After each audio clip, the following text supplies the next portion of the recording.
Dear humans, here we are in my office in the back of Blue Tile once again. I've got something that I just picked up for myself from Black Sheep Skate Shop because currently we're not a dealer, but we're working on it. I think this week we're gonna have like a week of weird controversial shoes, at least a couple. Anyway, we're gonna take a look at the Li-Ning Erik Ellington Pro. And you guys know Erik Ellington from America. He had several shoes on America. Then he co-founded Supra Footwear, where he designed a ton of stuff and even had like similar shoes to what he released on America. And then I guess about 5-6 years ago, I think in 2015, something like that, they sold Supra. I'm not sure what's going on with Supra now. Here we are. This box is pretty sick. If you look pretty close, I don't know if you can see that, but it looks like grip tape.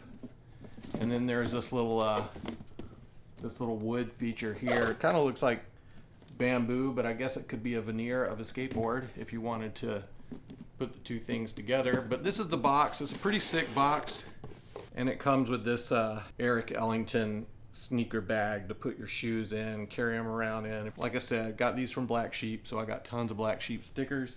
And here are the shoes. I say these are controversial because a lot of skaters are just not stoked on the corporate industry moving into skateboarding. To some degree, I agree with you.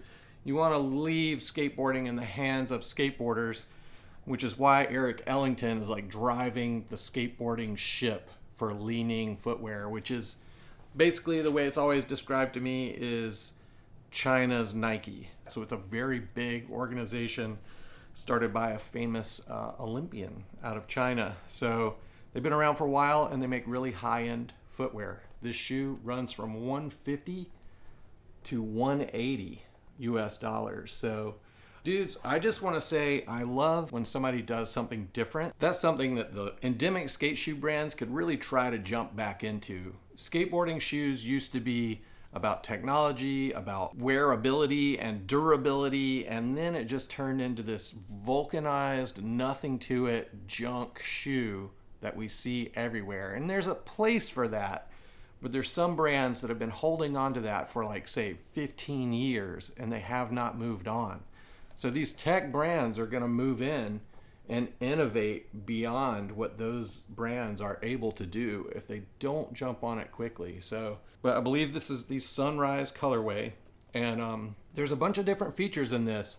This features here, I'm not sure, this is boom foam, which is a new development that Li-Ning uses in their, maybe just their skate shoes. I'm not 100% sure. This is my first introduction to the brand. Boom foam boasts the same thing that pretty much every foam boasts: more lightweight, more technical, and that it has more impact resistance. So these shoes are really light, so they definitely have that going for it. You do have all of this exposed.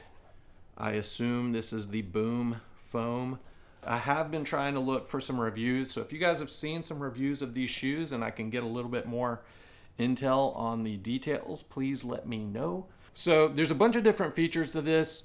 As you can see, we got a bunch of 3M on this shoe. It's most notable on the shoelaces, but you can see there's like this little 3M pop right around there. So you've got this like plastic cup that goes around your heel, and it's just for stability. So when you're like skating and you'll like, jab your foot into the ground like that sometimes, your heel doesn't roll out of the shoe and then you roll your ankle. So just that feature alone should be on more skate shoes. Another feature to this, on the toe, as you look down, you can kind of see this little flap right here.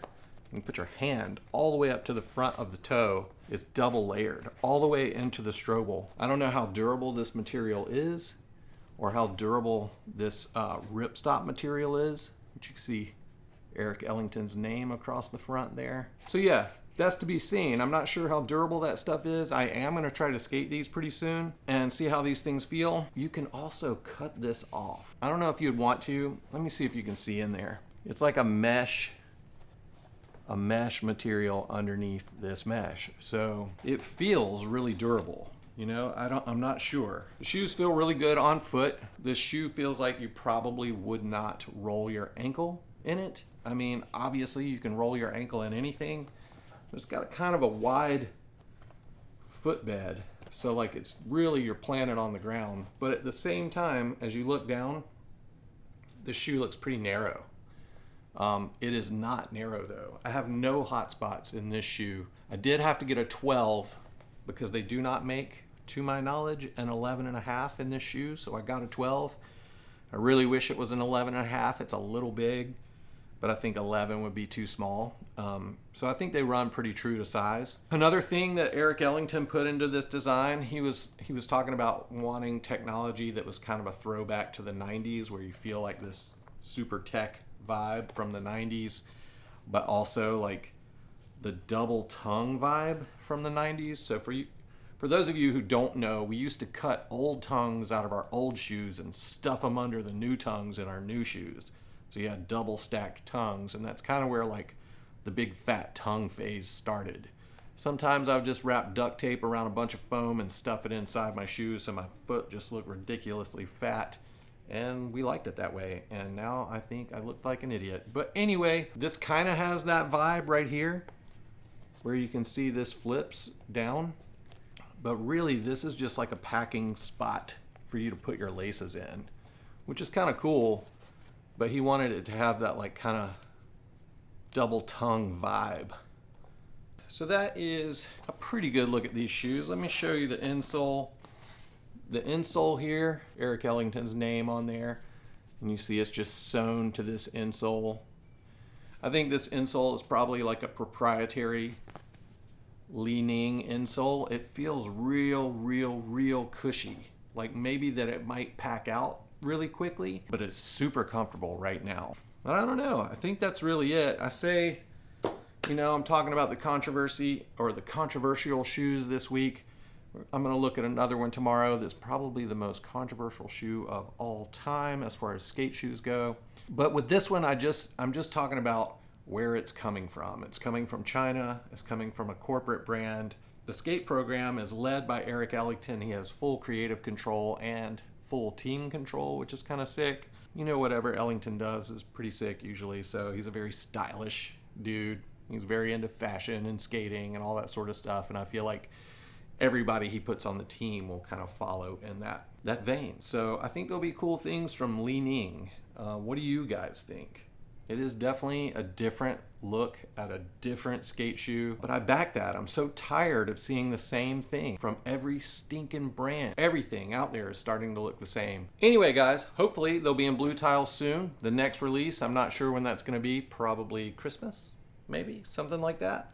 So stay tuned. Let me know what you think in the comments below. Do you like Li-Ning shoes? What do you think about corporate brands making footwear for skateboarding? I think if skate shoe brands don't step it up and they keep making generic vulcanized sole nothing shoes, they're going to get lapped and they're going to get crushed into the ground, because I am so tired of seeing that style shoe.